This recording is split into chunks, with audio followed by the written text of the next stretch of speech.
teman-teman tuh berbahagia loh di Kopma itu. Karena kita tuh kan belajar entrepreneurship sejak kampus. Ya, betul. Dari dulu sampai sekarang itu jujur aja saya nggak pernah pakai ijazah saya sebenarnya. Itu dari mulai saya terima jadi sarjana itu ketutup rapat aja di lemari saya. Karena berbisnis walaupun jatuh bangun ya tetap saya fokus di bisnis sampai sekarang. Atau juga ketika saya perjalanan saya ke Kementerian Kesehatan sebenarnya panjang. Karena sebelumnya kan saya jadi konsultan di 28 perusahaan. Dan sampai hari ini pun kan saya di-hire ya karena expert saya aja. Jadi orang profesional itu apa sih? Ketika pekerjaan mencari Anda kan. Iya, betul banget. Kalau teman-teman masih nyari kerja sana kemari, ya itu sih masih tenaga kerja ya. Belum profesional. Berarti belum profesional ya Pak kalau belum punya pekerjaan sekarang. Tapi nggak apa-apa, itu kan upaya. Iya. Masih proses jurusan ya Pak. apa Mbak Siva? Saya jurusan olahraga Pak. Olahraga? Betul. Betul. Olahraga. Bapak tidak menyangka. Luar biasa. Sekum, kamu tuh sekum? Bukan Pak. Kamu apa? Saya masih anggota. Keren, saya masih anggota. Saya ngejabatnya itu masih di fakultasnya Pak. Masih di fakultas FPOK-nya. Iya, di komisariat. Ya, masih panjang lah. Iya, insya Allah tahun depan ke ini. Berinteraksi aja yang luar biasa. Dan jadi Kopma itu kan kita mencari teman jangka pendek dan teman jangka panjang. Kalau nambah relasi ya Pak. Relasi. Ya, saya jujur aja sampai sekarang pun sebenarnya sustainability itu karena pertemanan, karena jaringan. Nah, apalagi kalau itu sudah punya ditopang oleh pengetahuan, oleh kemauan untuk perubahan. Wah, itu lebih keren. Jadi nggak usah takut selama kita berpikir untuk kemanfaatan, masih ada jalan. Boleh tahu nih Pak, kalau misalnya Bapak, alasan Bapak ikutan Kopma itu apa nih Pak pas masuk UPI? Dulu. Iya, dulu. Saya tuh memang dari sejak sekolah itu senang bisnis. Oh, pembisnis sejak kecil ya? Betul, unik banget. Saya itu nggak suka, dan saya tuh orangnya kan suka yang make everything simple lah. Jadi nggak suka yang jelimet-jelimet. Aku lihat kok teman-teman yang di Senat atau jelimet amat ya. Tapi sih memang beda ini ya, beda interest. Tapi kalau saya sih berpikirnya mungkin karena saya juga lebih banyak bersilaturahmi sama teman-teman pebisnis, itu kan berpengaruh sebenarnya. Iya, betul banget. Jadi jujur aja saya mau sampaikan begini. Masa depan kita itu tergantung dari 6 orang yang sering berinteraksi sama kita. 6 orang? Jadi kalau 6 orang. Jadi siapa itu saling men-sharing energi sebenarnya. Jadi karena saya waktu itu seringnya sama pebisnis, ya akhirnya pikiran yang muncul kan itu entrepreneur. Ya, tapi kalau teman-teman misalnya sering berkumpulnya sama pegawai, ya akhirnya yang dibicarakan adalah loyalis, atasan. Ya akhirnya cita-citanya juga pengen jadi pegawai. Tapi itu pilihan. Makanya kemudian saya sarankan teman-teman misalnya Mbak Siva ingin jadi pengen punya fitness center misalnya. Ya setiap hari ketemu aja sama pemilik fitness center sebanyak mungkin. Nah, itu nanti akan terwujud. Karena apa? Energi keberhasilannya akan keserap oleh tubuh kita. Tapi kalau Mbak Siva misalnya sering datangnya sama pengeluh, sama orang pragmatis, sama orang tukang ngancem, ya nggak akan keluar ide-ide. Nah, ini orang nggak pernah kelihatan. Yang ditemui ya Pak? Yes, makanya kenapa kita disuruh bersilaturahmi. Nah, silaturahmi itu sebenarnya kan perbaikan. Dan jangan salah, ukuran perubahan itu jaraknya 3 bulan. Jadi Mbak Siva selama per 3 bulan itu harus ada perubahan. 3 bulan lagi ada perubahan. Harus ada target yang dicapai ya Pak? Yes, makanya itu yang saya bilang kenapa jarak ide dan implementasi harus pendek. supaya 3 bulan ada sesuatu yang baru, 3 bulan ada sesuatu yang baru. Saya rasa Kopma juga teman-teman gitu. Kalau Kopma hari ini lebih buruk dari hari kemarin, ya tidur kan gitu. Harusnya ya, lebih baik. Tapi ya dinamika seperti ini ya kita nikmati aja. Jangan kita bicara kesulitan. Saya nggak suka bicara kesulitan. Karena udah berat ya. Kita nih. Iya. Emang pasti kita bicaranya antara peluang dan kekuatan apa yang kita punya. Ya. Sip. Jadi merubah kesulitan menjadi kekuatan dan peluang yang kita punya ya Pak. Karena di masalah itu ada gunung emas. Iya betul, masalah itu ada gunung emas. Iya. Betul banget. Saya jadi kepingin ketemu Bapak langsung nih jadinya, kayak pingin nanya banyak banget karena kan kita terbatas ini virtual ya Pak, jadi kayak sulit gitu ya jadinya ngomongnya, jadi kayak canggung. Saya juga tadi deg-degan loh Pak pas mau ngobrol sama Bapak. Kayak nervous gitu. Biasa aja. Tapi ternyata Bapak orangnya asik banget, jadi saya juga kebawa asik, kebawa banyak ilmu dari Bapak gitu ya. Buat teman-teman Kopmania semua, nanti soalnya Pak, ini tuh akan ditayangkan juga di YouTube Kopma BSUPI. Siap.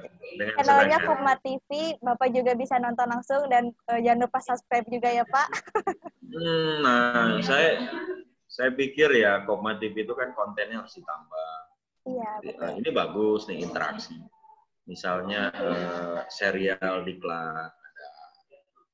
Iya Pak. Diksa TMK lewat Kompas TV aja. Keren kok ini. Menurut saya terobosan baru. Iya. Artinya ini menjembatani komunikasi yang terputus karena kerumunan yang dibatasi. Betul banget. Karena kan banyaknya sekarang orang-orang. Itu luar biasa. Saya bisa berkomunikasi dengan banyak teman dari seluruh Indonesia. Hanya sewa Zoom aja 20.000 unlimited udah bisa.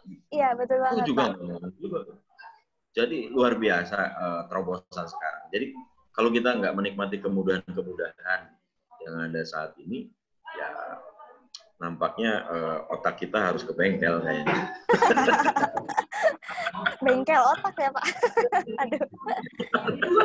Kayaknya kan sekarang tuh Pak, jadi banyak banget anak-anak zaman sekarang gitu ya, apalagi generasi saya ya Pak, banyak itu nontonnya ke YouTube lagi, ke channel-channel YouTube lagi. Jadi akhirnya kita memutuskan untuk membuka channel Kopma TV ini Pak. Jadi jadi menurut saya wawasan. Ya setuju, karena sekarang itu jujur saja banyak teman-teman tuh yang generasi download bukan generasi upload. Jadi kita itu penikmat konten orang lain. Iya betul. Padahal jadi download aja terus. Kita tuh juga punya ruang yang sama, kesempatan yang sama untuk upload sebanyak mungkin. Gitu. Saya aja artikel itu sudah 2.500 artikel. Lalu buku udah 33 buku. Lalu dari nulis itu saja ya sudah banyak perjalanan yang saya lakukan karena diundang dan lain-lain gitu. Dan waktu di Kopma saya sempat berkunjung ke Singapura, Malaysia, Thailand waktu saya jadi ketum ya. Dan terakhir tahun kemarin saya baru dari Inggris ya 3 bulan di sana. Ya saya memang senang sekolah, senang berbagi sama jalan-jalan. Iya betul. Sambil mencari ilmu sambil jalan-jalan. Seru banget ya Pak, kayaknya jalan-jalan sambil nyari ilmu. Aduh, jadi pingin. Soalnya saya nggak suka juga ya berdiam diri lama-lama di satu tempat. Karena tidak, kalau sudah, saya biasanya di satu perusahaan itu cuma setahun. Udah gitu pasti saya nyari perusahaan lain yang memang membutuhkan gitu. Kalau Kopma, kalau perlu dibengkelin saya datang. Iya Pak, boleh nih Pak main ke sini Pak. Ya emang udah boleh ya ke kampus ya? Udah boleh Pak, tapi ya masih dibatasi juga jumlah orangnya. Kita juga udah buka kok Pak Kopmanya, kayak jualan-jualan. Di belah mana sekarang juga bagus ya tempatnya ya? Sekarang itu pindah ke ini gedung baru yang depan gedung Ahmad Sanusi. Jadi ada parkiran baru gitu Pak, baru dibangun dan kita menempati di lantai 1. Iya, dekat Al Furqon. Ya. Kita pindah ke sini. Aku tuh kan dulu tuh kuncennya Kopma 4 tahun soalnya. Waduh. Jadi aku tuh tidurnya di Kopma. Iya, sekarang juga banyak kok, masih banyak kok yang masih tidur di Kopma dan lainnya. Banyak ya, yang duafa itu ya. Iya. Kan rumah kedua Kopma itu, Pak. Second home. Iya, betul, second home. Keren. Rumahnya satu kawasan sama Pak Rektor. Iya, benar banget. Dekat banget, Pak, itu. Luar biasa kan. Ya itulah bisa begitu karena di Kopma. Iya, betul. Jadi mendekatkan diri pada rektor. Lalu Pak, mau nanya lagi nih Pak, kalau ini sih pertanyaan dari saya ya Pak, kan Bapak seorang penulis ya Pak, kira-kira Bapak bisa menyelesaikan satu buku itu dalam jangka waktu berapa lama Pak? Nah ini soal menulis ya, itu dua hal berbeda sebenarnya menulis buku sama menulis.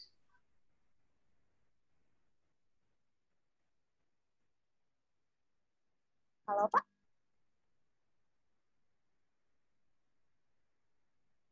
Halo Pak? Terputus-putus. Tulisan-tulisan itu saya kumpulin dulu. Maaf Pak, terputus-putus. Di website. Nah, setelah menurut saya, ya, halo? Halo, ya, udah jelas. Bisa ya? Bisa. Nah, jadi nulis sama bikin buku itu dua hal berbeda. Jadi saya nulis sehari bisa 3-5 kali tulisan. Udah gitu saya simpan dulu di website saya katapaknau.com. Nah dari situ pada saat mau meluncing buku saya biasanya lihat momentum dulu apa yang sedang terjadi di sana. Nah jadi nanti akhirnya contoh misalnya buku pertama waktu itu lagi trending topik di Twitter itu zaman now misalnya. Ya akhirnya saya bikin judul bukunya Bisnis Zaman Now Kata Pak Now kan gitu. Iya. Nah, tulisan-tulisan apa saja yang harus dimuat di buku ya saya ambilin di website. Oh, jadi kalau Bapak nulis setiap hari ya berarti? Ya, pokoknya saya berkarya aja terus. Bahwa nanti tinggal di-assembling di judul buku yang mana gitu. Jadi kalau mau dibilang jadi bukunya kapan, itu cuma seminggu sebenarnya. Karena emang sudah disiapkan ya Pak, kayak di artikel-artikel. Jadi kalau bikin buku itu, bikin sekarang udah kelar kemarin sebenarnya. Itu lebih ini. Nah, saya sendiri kan hanya nulis. Kalau editor, saya itu di Malang. Kalau layout itu di Bogor. Kalau cover itu orang Purwokerto. Wah, macam-macam. Kalau cetak saya di Tangerang. Kalau stok barang saya adanya di Jakarta. Kenapa nih Pak misah-misah gini? Misah-misah gini tim kan ini. Bisa lewat WA kan? Oh. Dan saya memang ingin menciptakan bisnis model bahwa kolaborasi itu bisa dilakukan tidak hanya dalam satu ruangan, tapi antar kota juga bisa. Iya benar banget. Nah ini sudah ada beberapa yang minta ditranslate ke bahasa Inggris. Teman-teman di Hong Kong, di Inggris, di Amerika mau nyoba nawarin di rumah sakit di sana. Jadi ya selama kita berbuat sesuatu dan kita meyakini itu sebagai hal yang bermanfaat buat banyak orang, ya jalan itu selalu ada aja kan menuju Roma kan. Ya betul, banyak jalan menuju Roma. Ya, Oke, terakhir nih Pak, kira-kira kan pasti ya kesibukan Bapak itu luar biasa padat sekali. Pasti rasa lelah itu kadang-kadang muncul gitu kayak bosan dan lelah dan itu campur aduk gitu Pak. Gimana Pak cara menangani hal tersebut Pak? Ya sebenarnya kan kita harus punya namanya me time ya. Jadi saya belajar dari orang Eropa sebenarnya yang di Jakarta itu. Ya Senin Jumat ya bekerja, tapi kalau hari Sabtu ya waktu untuk sendiri lah. Saya kan suka hiking, suka berenang, suka lakukan perjalanan ke tempat-tempat baru gitu kan. Ya kalau minggu ya baru family time kan. Ya, jadi sebenarnya ini soal time management. Bagaimana kita semakin orang sibuk sebenarnya kan semakin waktunya semakin dia diberikan banyak kesempatan untuk berbuat lebih banyak sebenarnya. Karena sayang kebesaran Tuhan yang diberikan ke kita itu kan salah satunya otaknya, pikirannya. Jadi kalau pikiran kita tidak digunakan untuk hal-hal yang besar, aneh. Ini sama aja tidak menghargai kebesaran, kan gitu. Makanya saya selalu menyentil teman-teman muda yang nggak punya karya, ya buat apa kalau cuman nongkrong dan lain-lain. Mestinya berbuat sesuatu lah. Karena ukuran kita eksistensi itu bukan keberhasilan sebenarnya, tapi kebermanfaatan. Dan anak muda dengan pikiran, dengan kemauan, dengan energi yang mau kesana kemari, idealnya sebenarnya bisa berbuat yang punya kemanfaatan sebanyak mungkin. Jadi ya usahakan ya gitu Pak, kalau kayak anak muda sekarang nongkrong-nongkrong sambil mencari inovasi ya Pak. Yes. Makanya anak muda mah harus disiksa terus. Iya, saya anak-anak saya itu udah saya ajarin entrepreneurship. Walaupun mereka yang nomor 1 semester 3, yang nomor 2 kelas 2 SMA, tapi mereka masing-masing udah punya bisnis. Luar biasa. Karena begini ya, saya cepat ngajarin mereka. Kalau dulu saya mungkin agak lama mempelajari sebuah bisnis. Sekarang saya cepat ngajarin mereka tentang bisnis model, tentang canvas model, tentang value chain, supply chain, itu bisnis sudah jalan. Jadi ilmunya itu sekarang itu cepat, banyak. Iya. Dan jadi langsung berguru pada anak saya yang pertama ya, dia selain kuliah kan dia punya online store, dia berbisnis karena dia suka main bola ya dari kecil. Ya dia sekarang berbisnis baju, sepatu dan aksesoris peralatan olahraga. untuk sepak bola ya. Iya, Dia memang suka sepak bola dari SD kan. Yang satunya suka petualangan, suka motor, suka fotografi, ya saya arahkan supaya dia berbisnis sesuai dengan hobinya. Kan beda kalau bisnis hobi sama bisnis terdesak. Karena kalau hobi itu untung rugi nggak dipikirin. Iya benar, karena menyenangkan ya Pak kalau misalnya kita berbisnis dengan hobi yang kita sukai gitu. Jadinya ya untung ruginya ya, rugi ya udah gak apa-apa gitu, karena itu juga itu menyenangkan. Untung rugi kan akibat sebenarnya. Iya. Bisa pesaing ada, bisa pelanggan lari, bisa ada perubahan perilaku ya. Menurut saya seru-seru aja lah, nggak usah. Iya. Jangan jadi beban ya Pak. Nggak usah nanya kesulitannya, pokoknya bagaimana kita melihat bahwa peluang menciptakan, keadaan menciptakan peluang selalu.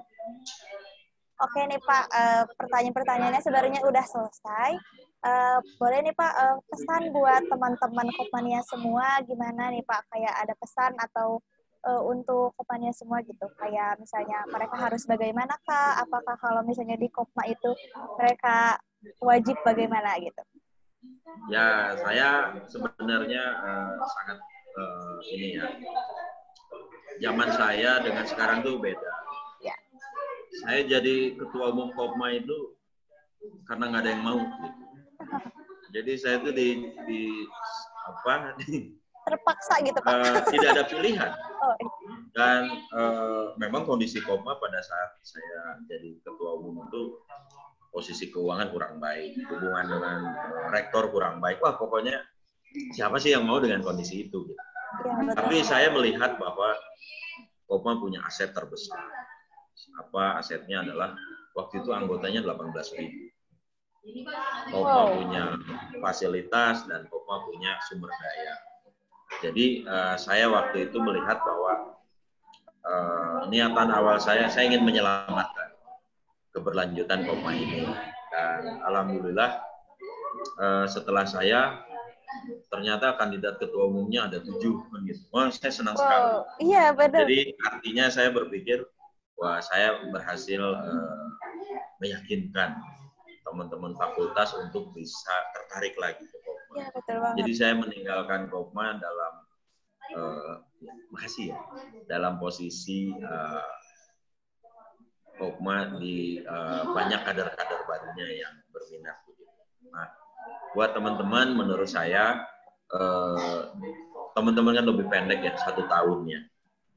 Jadi baru RAT, nyusun pengurus, diksar, udah mau tahun ini lagi lah. Iya, sudah selesai Jadi lagi. menurut saya lakukanlah hal yang menurut teman-teman itu terbaik buat organisasi, buat kaderisasi, buat kebaikan nama baik universitas begitu.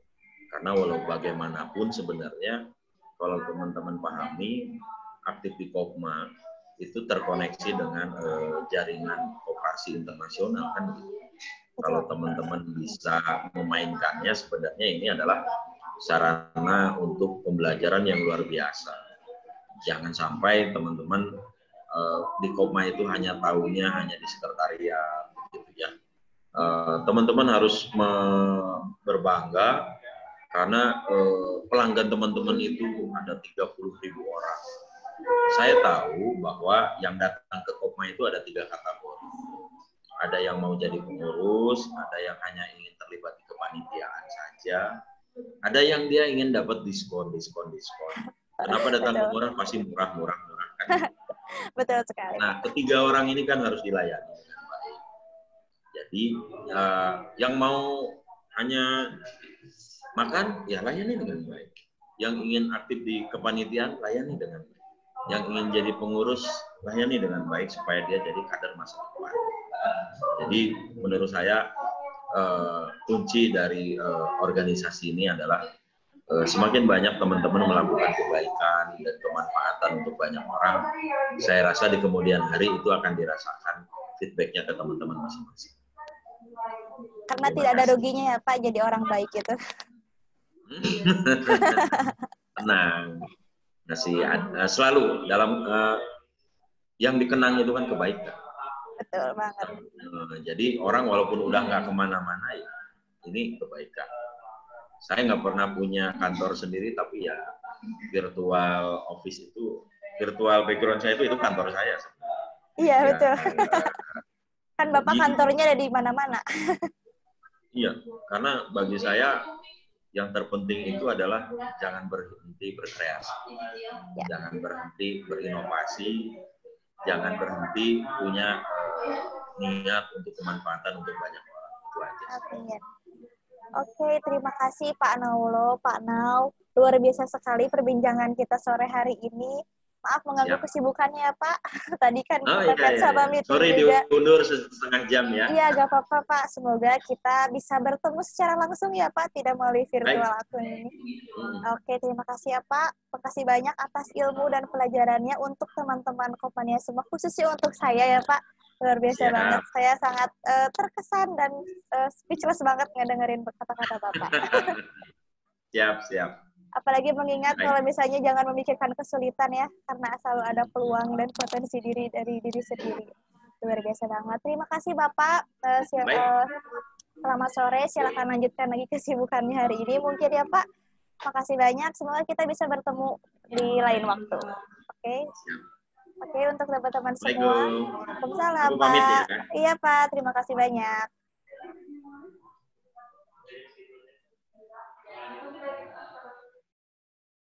Oke, alhamdulillahirrahmanirrahim. Untuk teman-teman Kopmania semua, perbincangan dengan saya, Siva, dan Pak Naulo telah berakhir.